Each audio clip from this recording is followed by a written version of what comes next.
Well, hello everybody, and welcome back to the Freedom Network. We're really happy that you joined us today. I have a great show planned for you today. We're going to have part one of a two-part show where we're going to look at our president, Mr. Obama. We're going to talk a lot about Mr. Obama. I've got a stack here, pretty thick of his votes in the Senate.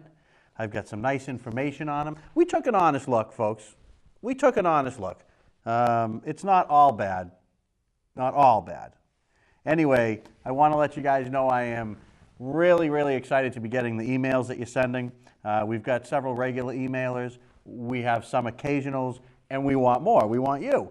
Don always gives us some great feedback. Tony wanted to discuss illegals. John sent me info about some show ideas. Lots of positive feedback. Several people that don't agree. That's okay. I know I don't have the ever-popular Massachusetts view on politics, but that's okay. Give it to me anyway. One thing I can tell you, if you email me, I will get back to you. And I do appreciate that you watch the show. So thanks to everybody. Keep on sending them. Don't forget you can follow us at the Freedom Network on Twitter. And you can, of course, watch us right here or online. So you got lots of ways to contact and get involved with us. My name again, Gary Rosenberg, here with you for part one of a little closer look of our president. So, who is this guy? I mean, that's got to be the burning question that we want to answer first before we try to dissect what he's all about. I think we got to learn a little bit about him. We got to go back a little bit, see what his bio is and what may have formed and shaped the opinions that he has today, because that's the way it is with all of us. I mean, we all come from somewhere. Our opinions are shaped, whether we like it or not, by people that we're around. We grow, we change our opinions, and usually find our own way. Not always so far from what you come from, but sometimes doesn't resemble. So what's interesting is that he was born in 1961. Obviously, we know he's the 44th president of the United States. He's born in Hawaii. Now, look, I thought about going there, okay, with the whole birth certificate and all this kind of stuff. You know what? You've seen it. I've seen it. We've all seen the evidence. We've all looked at the controversies surrounding the subject, in, out, up, and down. We could probably do an entire show just on that one topic.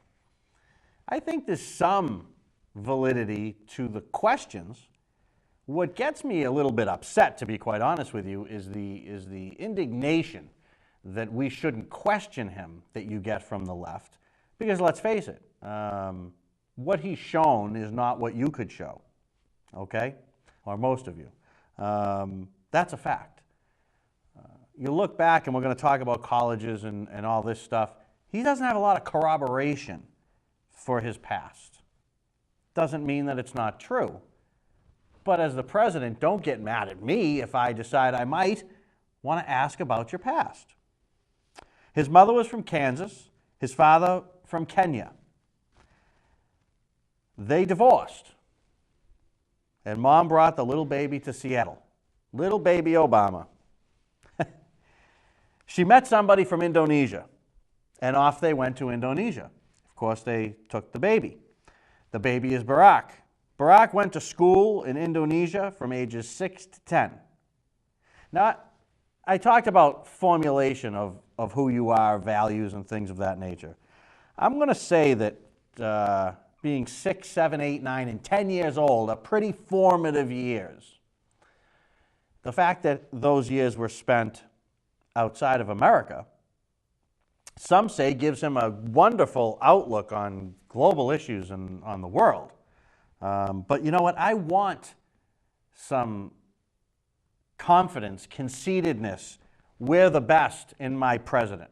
I don't want a balanced approach. I want an approach that favors America. He's not the president of the world. He's the president of the United States. In 1971, Barack returns to Honolulu, lives with his maternal grandparents. One was a member, well, let's see. He was a member of this thing they called the Chum Gang. I don't know quite how to pronounce it. This was a bunch of kids that got together and did drugs. Yeah, they smoked weed, they did cocaine. He's admitted this. I give him credit for admitting. I do. You know, at least, you know, Bill Clinton, I didn't inhale. Come on, Bill. Bill was so full of it. We could do a show on Bill, too. Because there's a guy that was really full of it. Did a far superior job, especially economically, at running the country. One of the things Bill Clinton understood that Obama doesn't is sometimes you got to get out of the way, and you're not the answer to every problem. So he had that, at least in him. Anyway, another show. So what happens is now he moves again. All right, he goes in 1979, moves to L.A. Okay, so he's in L.A. He's doing his thing, but in 81 he takes a trip to Indonesia with his mom and his sister. He visited Pakistan. He visited India. Later that year, he transferred to Columbia and moved again to New York. Man, this guy got around, right? I mean, he's all over the place. I don't know what the heck he was doing traveling around those countries. He's got family. He's got, you know, friends, I'm sure, interests. So he wants to go visit. I'd really particularly rather my president wants to go to Topeka, Kansas to visit some long-lost friends. But hey, you know, I guess Pakistan and those areas are good enough too. He graduated with a BOA in 83 from Columbia. A few years working at the Business International Corporation and the New York Public Interest Research Group. Then he moves again. Now, I don't understand why someone would have to keep on moving around. Generally speaking, you have, you know, a few jobs in life. You maybe move around a little bit. From what I saw online, it didn't seem as though he was moving around so much because he was in demand. It seemed more that he was moving around because either he wasn't able to get the control that he wanted where he was working, wasn't able to get the pay, which is a valid reason. But I also, in reading some interviews with other people that worked in these areas, he wasn't so much the most open-minded, transparent guy. Funny how that's what he ran on. In Chicago, he gets hired as the director of the Developing Communities Project. Now, we know that he spent a lot of time in Chicago, and he spent a lot of time as a community organizer. And that's why Chicago is such a wonderful city today, where the death rate is among the lowest in the entire nation, and it's just a peachy place to live. Right, come on. They've got the worst statistics on crime, murder, and all this other stuff. But he was there. He was there to put the building blocks, the foundation, in place for today's Chicago. From 85 to 88, he was a community organizer. Whatever the heck that means. What that means, I don't know. You're a community organizer. What do you do as a community organizer? Why does the community need to be organized? What is it that they're doing? What is it that they need to do? If it's an average community as far as income and housing and education, the community needs to be organized to, I guess, improve these things. It just seems to me that we have a lot of talk when they say community, what they usually mean is inner city, right? We have a lot of talk, but we don't have a lot of action. There are a lot of really good leaders and really good people that live in the inner cities, and let me tell you, I know a lot of them, okay? I've spent a lot of time in the inner cities in this area in my life, years. And I'm going to tell you flat out, the people that made the difference never wanted any accolades, never wanted anything except for the community to be better. And you could tell a mile away when someone was there for themselves, like Jesse Jackson. You think Jesse Jackson really cares? Maybe he did at some point, but that's all gone out the window. Martin Luther King Jr. cared. He had an agenda. He was a community organizer that you could look up to. He was organized, first of all. He had a mission. He knew what he wanted, and he went after it, tooth and nail. And we got it. But you've got people, like you look into Obama's community organizing history, there's no real substance. Yeah, he brought a lot of people to the table. Yeah, he brought an affordable housing bill into the city. He did bring work. There were things that he did, but the substance, the longevity of it was nothing. It wasn't about plans for sustained growth. It was about, let me get this headline. Let me get these people in here to work. And if I can get these people to work, then they can say, look what I did. Because that's what he's done as a pattern. They're very easy to look all this stuff up, folks. We at the Freedom Network always tell you do your homework. Go online and look it up. You don't have to go to these far out websites and all this stuff. Go to CNN and to Fox News. You can find whatever you want on CNN. You just have to dig for it. We did a whole show about the media bias. You can even go to MSNBC and you can dig and find, because they catalog so much facts. It's just when you get into the writing, you've got to see the twist. And the twist is off the hook when it comes to this guy. But at the end of the day, we're not talking about long-term sustainable growth or help for the community that he spent years in. And there's proof to that. Look at it today, folks. Look at it today, right now. What does it look like in Chicago? What does it look like for murder rate, unemployment? Hey, you're not moving there, are you? In mid-'88, he went back to Kenya for 5 weeks. He has since been to Kenya to visit relatives in '92 and again in '06. 5 weeks in Kenya is a long time, all right? I don't know what he does when he goes on these traveling things. I guess he's, you hope for the best. He's going to visit family, friends. But these times from when he was a child, and you say, well, what is the big deal? He's only there from this is what people say to me. Well, he was only there for a few years, and that wasn't really where his development was, and it wasn't until he came back to his typical white grandmother, his quote, to live, that then he started to build who he was in his character. That must have been, and in several years he'll meet Jeremiah Wright, his preacher, who will say to, damn America and the rest of it. You've heard it 100 times. But I don't know what he keeps going back to Kenya for. If the impact of just a few years is so little. Because if it was so little, why would he go back again and again? I mean, this president behaves with his traveling for personal reasons through his life like he's got a real connection to Kenya, Indonesia, Pakistan. We don't know where he went when he was in Kenya for 5 weeks. I couldn't find that out. I could find it out about his other trips, but the trip in mid-'88, when he went to Kenya, I can't find out anything except for the fact that he went. Why? In any event, in 1988, he goes off to Harvard. I mean, this guy is a man on the move, okay? He is a man with a mission to really ruin America. He became the editor of the Harvard Law Review.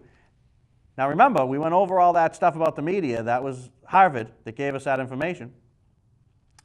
He graduated in 91, and back to Chicago he goes. Okay. All right. So let's pause for a minute. Let's just take a second here and think about that, okay? So far, he spent time around the world, and a lot of people look at that as a positive thing. And if you look at the reasons that people may go around the world for education and a better life and better schooling and all this kind of stuff, that's why Obama came to America. That's why he came back. Why do you think he came back to America when he was living out of the country? Why? Because it's better here. And you know what? I'm not going to be afraid to say it here on the Freedom Network. America's better. Well, you can't say America's better. How do you quantify what's better? How do you really, let me talk to you about this percent and that percent and this, blah, blah, blah, blah. We wouldn't have all the illegal immigrants here. We wouldn't have people like Obama and his family that were here. We'll give it. We're born here. And then left and then came back. They wouldn't all be here if it wasn't better. Fact is fact. If you have this huge disdain for this country, even under Barack Obama, it's not bad enough for me to want to leave it. I almost consider it a duty to try to save it, as should you. So, in 1996, he's elected to state senator, Illinois, 13th district. He was reelected in 98 and 02 for the Senate seat. So he's a state senator in 1996. He did run, incidentally, and he lost for a U.S. Congress seat, okay, and that was in 2000. He was beat by a 2-to-1 margin in his own party. He wasn't even a contender. In 03, he becomes chairman of the Illinois Senate Health Care and Human Services Committee. He gets elected in 04 to the U.S. Senate. Okay, so state senator from 97 to 04. Okay, 05 to 08, he's a U.S. senator. Do the math. I was told this was the most qualified guy for the job. Okay? I was told this is a very intelligent man. I was told that this is a man that will bring race together. I was told that this is a guy that will get us out of these costly wars that we're in, that he'll close Guantanamo Bay, that he will restore the love and envy of America around the world. He will bring countries together. He will move mountains as the holy man that he was proposed to be to us. He will get all this done because he's experienced, because he knows what he's doing, because he gets it. And you don't get it, and Bush don't get it, and nobody gets it. No one is smart as this guy is the smart. This is what we were told day in, day out. ABC, NBC, CBS, MSNBC, CNN, a variety of newspapers. This is the guy you got to vote, not Hillary Clinton. Don't vote for Hillary. I mean, the press turned on her in a New York second. Okay, let's not vote for Hillary Clinton. You know what, we liked her in the beginning a little bit, but we see an opportunity here as the press that we can elect our first Afro-American president. You know what? Americans don't care. We've proven that we don't care. We have a checkered past. Every country does. We want to move forward with it, right? We want to go on with it. So we start to think as a country, well, maybe this is true. I mean, obviously, race relations can't be that bad before he's in office if he's able to get in office. Because if the country was just full of people that were bigoted, then he never would have won in the first place to come in and to fix it. We're worse off now with race relations than we were 10 years ago. Where is it better?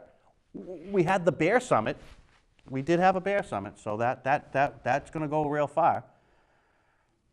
It's out of control to think that way, and people don't want to talk openly about it, but we do here on the Freedom Network. We talk openly about stuff, and we get your feedback, and we enjoy your feedback.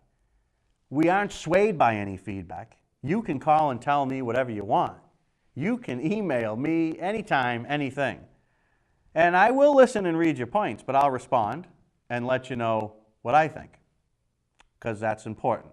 It's important to the cause of freedom, which is why we're on the Freedom Network. This flag means something to me.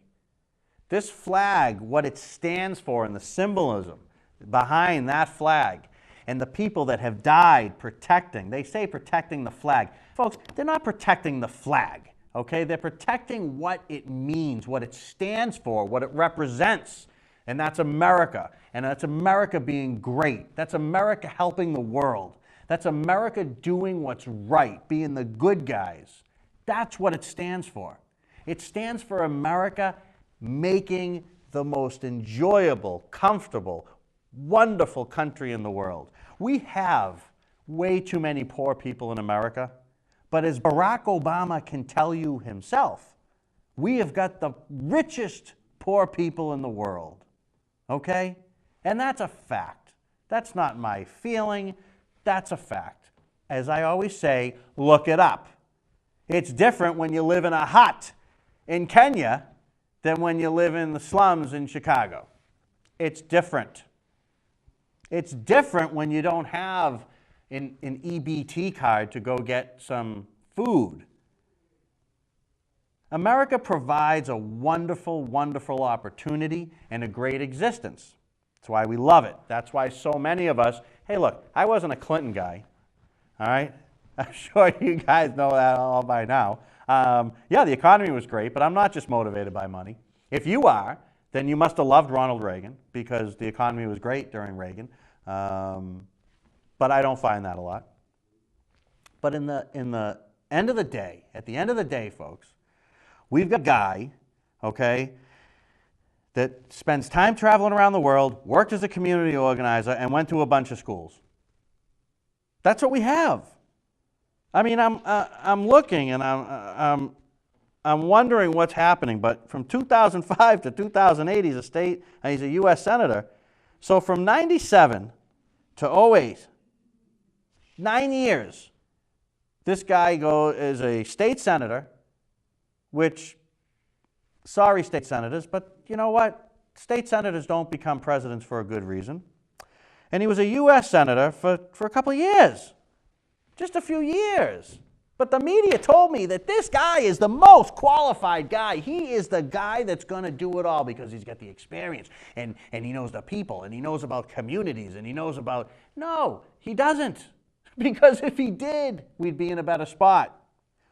We'll continue with the story in just a minute. We'll take a quick break, check something really cool out, and be right back. Well, hello, America. And this is a question I want you to ask yourself.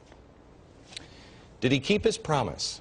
There's really only one thing that we have that will save us, and that is honor, the truth. The truth shall set you free. That's what I think people were looking for when they said they wanted change in Washington. They wanted somebody just to tell them the truth. Well, let's look at some of these things. First, the American people have said no to health care. Even the people in Massachusetts that have this kind of health care say it doesn't work. Well, Obama said again yesterday that he's going to try to push health care through anyway. Why?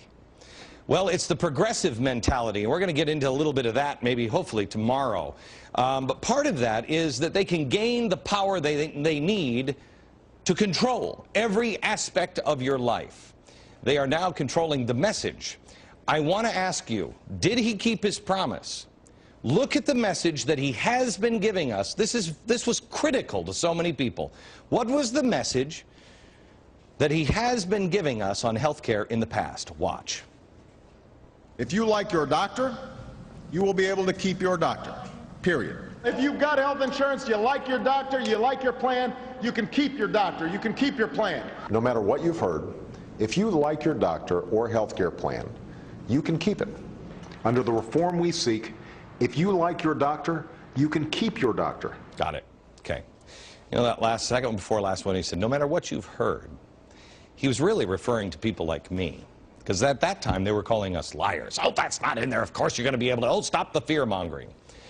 I want you to listen carefully to what he said just a couple of days ago. Listen carefully. We said from the start that it was going to be important for us to be consistent in saying to people, if you can have if you want to keep the health insurance you got, you can keep it. That you're not going to have anybody getting in between you and your doctor in your decision making. And I think that some of the provisions that got snuck in might have violated that pledge. Wow. I mean, we could do an hour just on this. Tonight, I want you to just carefully focus in on what he was saying. It's not just a broken promise. Look at this. I want to show you the full quote here. We said from the start, now listen, this is a guy who's just been, somebody snuck in that you're not going to be able to get your doctor. And he promised you, don't listen to those crazy people, you're going to do it. This is his response. We said from the start that it was going to be important for us to be consistent in saying to people that you can have it if you want to keep your health insurance you got, you can keep it. You're not going to have anybody getting in between you and your doctor decision making. You got it? This wasn't just a broken promise. It was a careful unveiling of the truth. We have said from the start that it was going to be important for us to say. This is a glimpse to their inside conversations. And let me ask you this. When you get down to this line, and I think some of the provisions that got snuck in might have violated that pledge. We're not talking about a little pledge. We're talking about you being able to keep your doctor. You decide. Did he keep his promise? Keep your doctor. He just said no.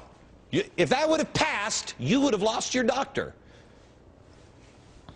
Gitmo. Did he do that? We then provide the process whereby Guantanamo will be closed no later than 1 year from now. Still open. That turned into a debacle. Barack Obama wasn't going to conduct business the way George W. Bush did. He made that promise. Watch this. He's been saying, well, I can basically change what Congress passed by attaching a letter saying, I don't agree with this part or I don't agree with that part. I'm going to choose to interpret it this way or that way. That's not part of his power.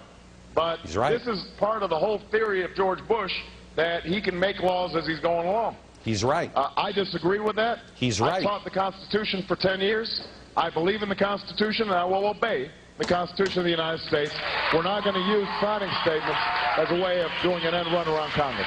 Got it? No signing statements. Here's a constitutional lawyer. He's very clear here. I taught the Constitution. He's right about George W. Bush. It's not within his power. Shouldn't be done. Progressives do that. Well, you didn't like it and I didn't like it. No signing statements. What happened? What happened to the I will obey the Constitution and we're not going to use signing statements? Why would he violate his word so quickly? Because, as Saul Alinsky said, the ends justify the means. It doesn't matter. Just get it done. Watch this. See if you recognize. I'm just compare and contrast here. Here's FDR, another huge progressive, 1933. If we cannot do this one way, we will do it another. But do it, we will. Got it? Can't do it the one way? We'll do it another, but we're going to do it. Watch this from the State of the Union, just, what was it, last week? That's why I've called for a bipartisan fiscal commission. Yesterday, the Senate blocked a bill that would have created this commission. So I'll issue an executive order that will allow us to go forward, because I refuse to pass this problem on to another generation of Americans. But do it, we will. Finally, there's Pelosi on this case. The American people have made it clear we don't want health care. But do it, we will. What has she just said? We go through the gate's closed, we'll go over the fence is too high, we'll pole vault in. If that doesn't work, we'll parachute in, but we're going to get health care reform passed for the American people, for what happened to the Constitution? Personal health and economic security. Whatever. What happened to the Constitution? After opposing the Bush surveillance programs, he retained them. The Bush tribunal system for detainees, he preserved it. I don't even have these on the board. Not long ago, after violating his no lobbyists working in the White House pledge, this one killed me, no lobbyists working there. He brought, how many did we count the other day? 30? He had the audacity to bring up the lobbyist thing in the State of the Union. That's why we've excluded lobbyists from policy-making jobs or seats on federal boards and commissions. He's got 30 in his administration. Now, we just showed you some of these lobbyists the other day. I don't know if we have pictures of them. Yeah, here, this is me showing them. Okay? He repeated after this the non-existent fantasy figure of 2 million jobs created or saved. This was during the address again. Then he went further, saying that he was on track for another $1.5 million this, or 1.5 million jobs this year. First of all, understand this. Look it up. There is no metric measuring any kind of statistic like that. There's no measurement. Now, his own website claims that there were 650,000 jobs. Here it is, 650,000 jobs created or saved. Valerie Jarrett said thousands and thousands. It wouldn't be a surprise to me if I hear, Robert Gibbs today say, oh, billions of jobs have been created. It's a game. That goes really to the openness and transparency, the game. I mean, how are we supposed to, wouldn't it be nice, how refreshing it would be to actually get a glimpse into how our government solves problems or writes bills? At least 8 times he said that C-SPAN would broadcast the proceedings of congressional negotiations with health care. None of them have occurred. None of it. It's been closed-door, backroom, bribing process from the beginning. You know it and I know it. When running for office, this man pledged that he would end, and I looked at this tape today, I couldn't believe he actually said this, but he did. He said that he would end the war in Iraq by last year. Watch this. So we have to begin a phased withdrawal, have our combat troops out by March 31st of next year. But I want to make sure that we get all our combat troops out as quickly as we can safely. Now, the estimates are maybe that's 2 brigades per month. At that pace, it would be sometime in 2009. I opposed this war in 2002. I will bring this war to an end in 2009. It is time to bring our troops home. I think it's 2010 and they're still there. When he announced the spending freeze at the State of the Union, there was an audible gasp, mocking from Congress. I've never seen anything like it. The AP now has pointed out that it will save less than 1% of the predicted deficits over the next 10 years. Let me show you this. We tried to make this demonstration with water bottles. Here and underneath the table are 100 water bottles. The estimated savings on the deficit over the next 10 years is this much water. Refreshing, isn't it? They're lying to you. Democrats, please, we're running out of time here.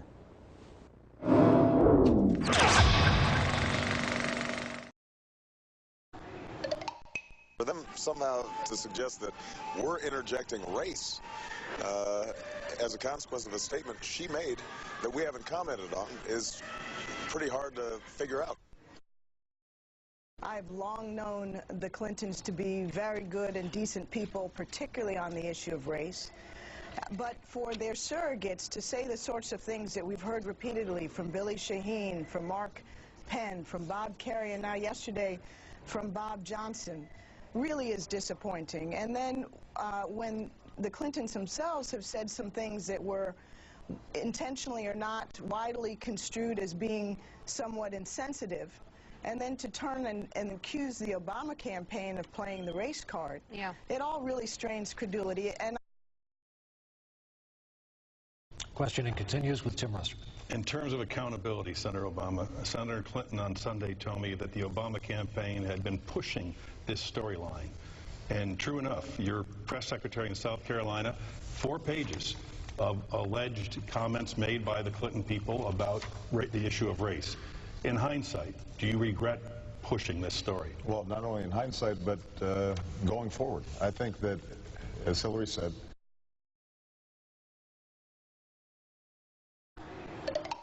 For them somehow to suggest that we're interjecting race as a consequence of a statement she made that we haven't commented on is pretty hard to figure out.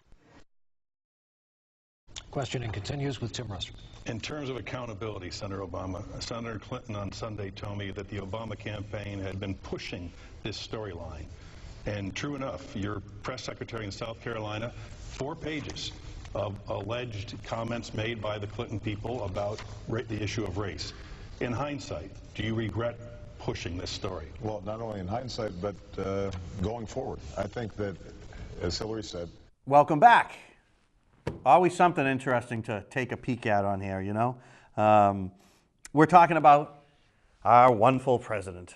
in all his glory. We're just trying to get some background on him. And this is a two-part show where we're just going to kind of look at him, see what he's all about. I expect a lot of feedback.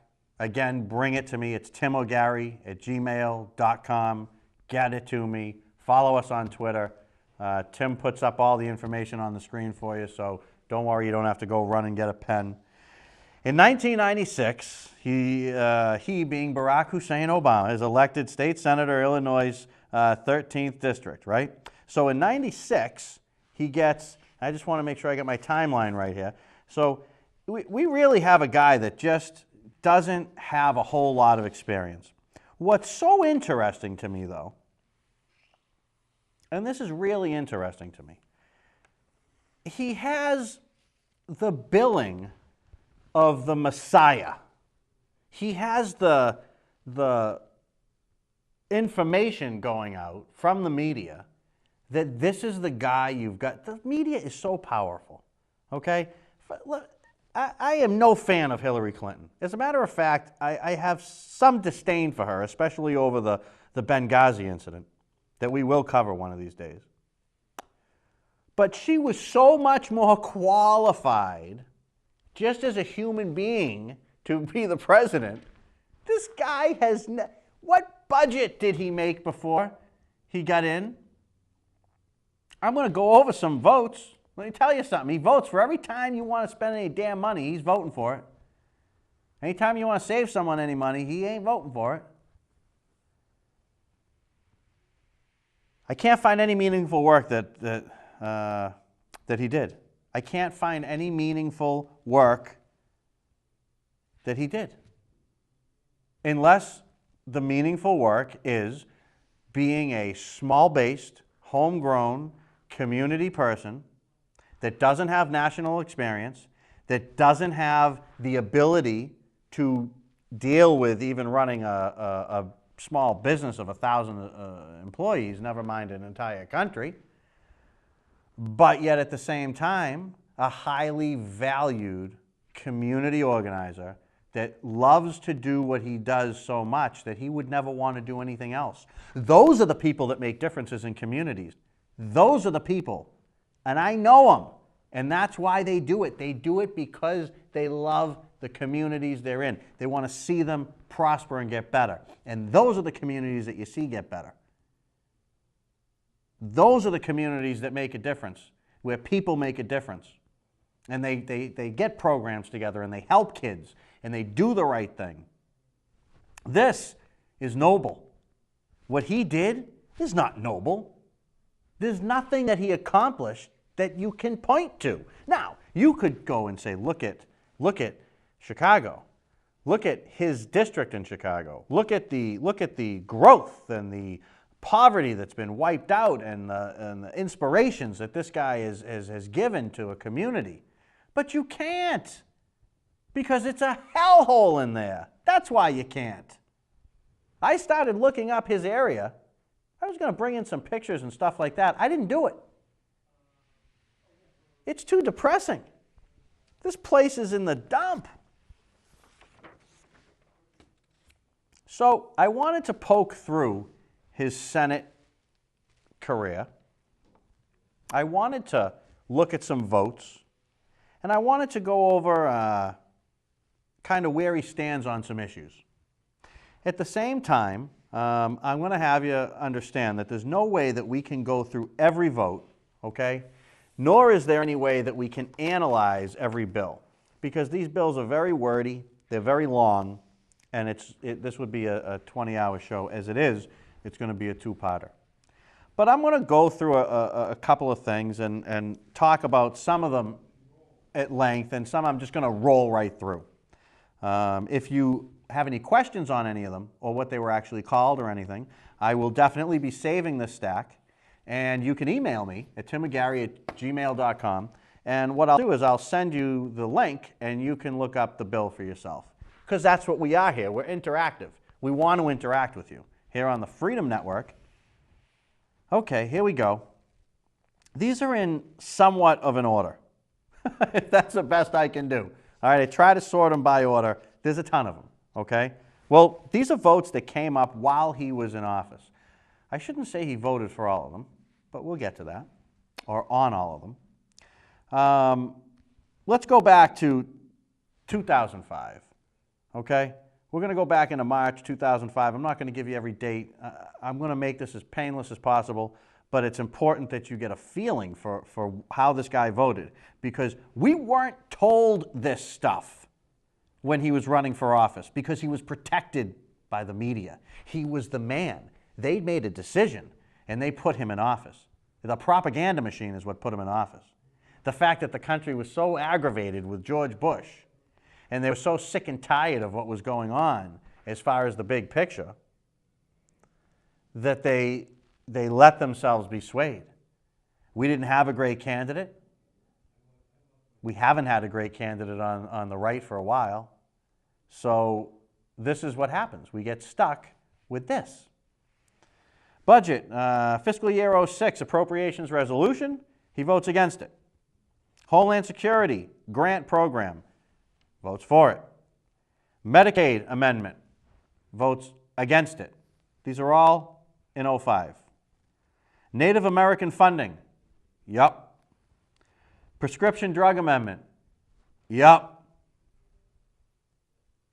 National Arctic Wildlife Refuge drilling amendment, yes. So why then, you talk about Mitt Romney being a flip-flopper. Bankruptcy reform bill, votes nay. You know, that was back in 05. There's been a lot of talk about bankruptcy. In some cases, people feel it may be too easy. In others, maybe they feel it's too hard. The interesting thing, though, is that this bill passed the Senate, 74 to 25. Okay? 74 to 25 means you had a lot of bipartisanship in there. So I wasn't quite sure on that one, why he wanted to vote against that. Because there was a lot of people on, from his camp that were all about this. Violent protester amendment, he goes for. Minimum wage amendment. This is not going to be the first time this comes up, folks. No. He votes nay on the minimum wage amendment. Although now he tells me I got to raise the minimum wage to bail his butt out because he's got nobody working, because he feels that he's the only thing that can stimulate jobs. And I know I have friends out there and you say, but Gary, this is what it is. The government always stimulates growth and it always stimulates jobs. But you know what? It stimulates it, people. Not by taking over companies, for crying out loud. It stimulates it by investing in technology. We went and any major thing that we've done, of course governments play a major role. They play a huge role in the economies, okay? And in America, the government's always played a role in our economy. I'm not saying that we don't need to have a government. What I'm saying is that we need a responsible government. We pay, on a sidebar, $100,000 a year for dog trainers for the White House. Okay? That's a fact. We pay over $1 million a year for door openers around, many coming from the United Nations. Okay? $1 million. We pay tons of money, 7 figures, for on-call doctors for these kings and queens that we seem to have in Washington. You want to talk about the sequester and about minimum wage and about spending appropriations? Give me the budget. I'll find you $85 billion in there that you can cut out. Just like that. I won't touch one program. But I'm not going to have 15 staffers running around every office. The duplication that we have in government. Why isn't Obama talking about that? Because he's so smart. He doesn't see it. He doesn't see it because he ain't smart enough to see it. He doesn't see it because he doesn't want to stop the machine. And these votes are going to show you that he votes for the machine all the time. He then votes for a minimum wage amendment. Okay? He does this on the same day. Okay? The one that he voted against was not passed. The one he voted for was passed. So in 2005, this guy is a brandy spanking new senator, right? So what that means is that he got his marching orders and he went and voted the way he was supposed to vote until then they could amend it and change it and do what they needed to do. Because in 2005, this man that's so independent and stands up and knows everything in the world, trust me, did not go into the Senate and start to rewrite history. Very liberal senator. And he was that way because he was told to be that way, and he caved right in. Class action fairness, he votes for. He votes against Gonzalez for the Attorney General.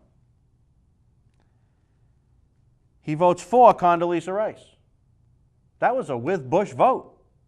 If you're a Democrat, don't get upset. I told you. He did do the right thing a few times. Nothing wrong with Condoleezza. Environmental effects caused by ethanol amendment. He votes against it, folks. It had to be tabled. They didn't bring the vote to conclusion. He votes for judges like this, okay? Right along party lines. You're a conservative judge? Then that's it. You're a conservative judge, he votes nay. You're a liberal judge, he votes yay. That's 100% of the time that I've been able to look up what he's got for votes on judicial type of things. What else we got here? Priscilla Owen, Fifth Circuit, nay. Priscilla Owens, Fifth Circuit, yay. Interesting. Did that within 2 days. I thought that Mitt Romney was a flip-flopper. I thought that he was a flip-flopper and that Obama was so steadfast. Well, we can't, and he said the same thing about McCain. We don't know unless we go and look it up ourselves, because the media certainly isn't going to report it to you. He votes for the Transportation Authorization Bill, Supplemental Emergency Appropriations Act 2005. I won't explain to you what that is. It was a 100-0 vote. You look it up if you don't know what that one is. Budget, fiscal year 06 appropriations resolution, votes nay. But they adopted it. Emergency supplemental appropriations, yay. Future military funding for Iraq amendment, April 18th, 2005, didn't vote. Well, if it was so damn important to get everybody out of Iraq, and if the war and everything was so unjust, why wouldn't you have voted no? You know why you don't vote no? Because you don't want to vote against it, because then you're voting against the military, you're voting against, and this wouldn't be good. This guy's all politics. The problem with him is that he's not like Slick Willie. He's not Bill Clinton. He can't pull it off. Well, he can't in my eyes, and he shouldn't be able to in yours either. He didn't vote, folks, for the future military funding for Iraq. Wimp. That's what that is. That's a cop-out. That's a cop-out is what it is. And the fact that he was so steadfast against all of this, he didn't want to go to any war with anybody. He didn't want any of this. He didn't want anyone to pay for 9/11. Tax subsidy for domestic companies. He votes for it. He doesn't like loopholes, but he's voting for tax subsidies. Unintended pregnancy amendment, he's good with. Education amendment, good, yes. All kinds of education stuff on this list. Folks, there's a lot of education stuff on the list. And you would think that, and as we go through, you'll see there's even more education stuff. How the heck can you put all this money into education with your amendments, your plans, actually not yours, because he doesn't sponsor anything, he just votes on it, but your stuff, Barack, and they've done nothing since 05 when these votes were enacted. They did nothing. So to put this money into all these things meant nothing. Or we wouldn't be looking for more now. It's not that long ago. Money doesn't fix problems. Proper management fixes problems, but you don't know that because you've never been a manager. Corporate financing of terrorism amendment, he was okay with that. Defense Department, fiscal year 06, authorization bill. Nope. That time he got some guts. Foreign operations, appropriations bill. Yep, he went with that one. There's so much stuff on it. Detention bed increase amendment. He voted no. Fair to say that it got rejected. So far, everything I've told you he's voted no on, about 75% of it passed anyway. U.S. Agency for International Development Amendment, he voted against it. We don't want to develop anything internationally. You know why? It was probably proposed by a Republican. Because you know he'd jump at the chance to send any kind of money anywhere he could. We'll go through a few more of these. We'll pick them up on the other side, I promise. We'll pick them up on our next show. And I'll tease my next show. I got a nice stack of Obama lies to go over. Blatant lies that we can find. Just searing right out in there. I'll tease you with that. That's next week, though. Here's an interesting one. He votes against John Bolton, which we talked about, okay? He votes for the reduction in dependence on foreign oil. He votes for this bill. You look at it on a list, you'd say, well, that's good, but it was rejected in the Senate.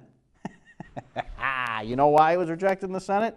Because to reduce the dependence on foreign oil, they wanted to invest all kinds of money into solar stuff like Solyndra. You ever hear of Solyndra? Look up Solyndra. Get on your iPads and your laptops and all that. Go look up Solyndra. See how good that worked out for us. He's going to vote to reduce our dependence on foreign oil by investing in companies that... But again, you can't... See, folks, you can't expect him to understand how to pick a good company to invest in because he doesn't understand business. He doesn't understand it. If he hasn't worked in business.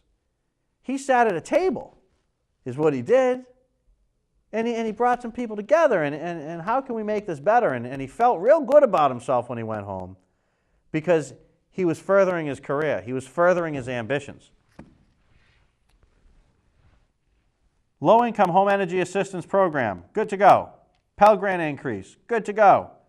Transportation, good to go. Spend it, baby. I mean, we ain't got it, but you can spend it. Congressional pay raise amendment. This was in October. He votes for it. You know, I think this was, if I am correct, I messed my papers up a little bit here, but I'm pretty sure that this was the one that they decided where they would get automatic increases so that they didn't have to vote on it all the time, because every time they vote on it, people get upset because they make more than we do, and they're like the ruling class, and we're just a little old faithful here just doing our thing. It amazes me. It does amaze me. The amendment was adopted 92-6. 92-6. Don't think if you sit as a registered Republican that your people ain't all wet too, because they are. I'm one. I'm definitely a registered Republican, and I know you may think I'm all wet on some stuff, but you know what? I'm a conservative living in a really left-wing state, okay? So my answer to that is I register Republican. I've said this before. If I lived outside of this state, I might register independent. But I don't ever want to be counted on any robocalls, mailing lists, nothing like that. I don't want to be called or ever taken for a minute that I might go out and vote for one of these Democrat bozos that are in this state. We'll get a few maybe on the show. That would be fun. They never met a tax they didn't hike in this state, man. Never. Defense Department, 06, appropriations, he goes for it. Low-income home energy assistance, he goes for it. Health care for veterans, he goes for it. A lot of these. Hurricane Katrina Relief Amendment, he goes for it. Agriculture, Rural Development, and FDA Appropriations Act, he goes for it. Congressional Commission on Hurricane Katrina, he goes for it. I mean, do we need a commission? This is the money I'm talking about, right? This is what I mean. All of a sudden, something happens, and we need a commission with budgets and offices and this and that, because we got to study and we got to find out. You don't have to study. You don't have to study. Just watch the events unfold. Use common sense. Make corrections. How many millions of dollars does it take to get a study to tell you that we screwed up? We all knew it. Folks, you get me going now. Now I'm going strong. Okay. We're going to come back. I'm going to leave off right here so I'll know my spot. Okay? For next week, we're going to continue through this, but we're going to pepper in a whole lot of nice Obama lies and comments, questions from folks that are out there. Make sure you get them in. We'll answer them on the follow-up show. We want you to get all the information first. Don't forget, follow me on Twitter. Email me, Tim or Gary, gmail.com. I love to get the feedback. Folks, the whole point of the Freedom Network is this, okay? You have somebody up here barking and screaming. I understand that. That's what I do. I'm very opinionated. I try to bring facts and research stuff. We do the best that we can. There's a lot of stuff out there to look at. We want and encourage opinions from you. I honestly don't care as much whether you agree or disagree with me. I care that you're involved. I care that you're willing to take the steps to look at things realistically, to find your own news, and don't rely on these sheep herders, if you will, to take an honest look at it. I can stand here and tell you flat out that in my party, there's a ton of them I don't agree with. There's a lot of them I don't like, okay? You don't find that on the other side. You're a left-wing liberal, man, you'll follow these people to hell. And that's the problem. So if you have a tinge of, hey, maybe, just maybe, he might have a point, then look it up, find your own facts, do your own thing, and make it happen. And let me know about it. Send it to the Freedom Network. Bring us your information, okay? It's very, very important. So it's the Freedom Network on Twitter. It's timorgary@gmail.com. Again, thanks for the feedback we've been getting. It's wonderful. It's informative. And I read them all and respond to them all, beginning to end. Okay? I do not read 2 sentences and move on. So, folks, I'm Gary Rosenberg. I'm signing off for today on the Freedom Network, but I'll be back next week, and we'll continue our discussion about Barack Hussein Obama.